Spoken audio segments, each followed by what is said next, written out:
Bjørn Kjos pioneered low-cost transatlantic air travel with Norwegian, but the airline failed to make it profitable and is now fighting for its future. Now, less than 2 years after standing aside as Norwegian's CEO, he is trying again.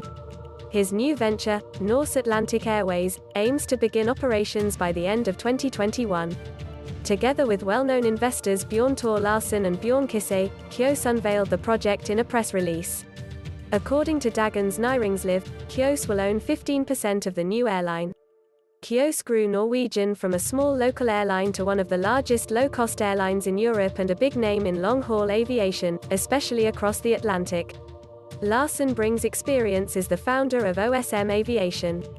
Not to be confused with the Faroe Islands-based Atlantic Airways, Norse Atlantic Airways aims to fill the gap left by Norwegian's departure from long-haul services.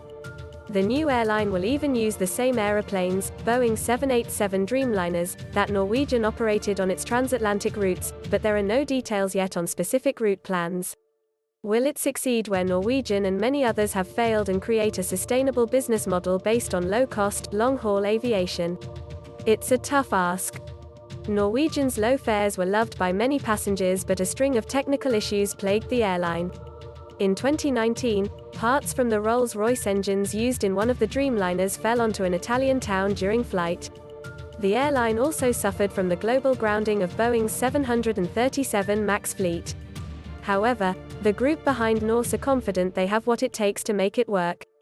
Bjørn Larsen, who will take the CEO role, said there will be an historic opportunity to build a new airline from scratch in the post-pandemic world. He said the management team has been able to secure modern aircraft with low fuel consumption on good terms.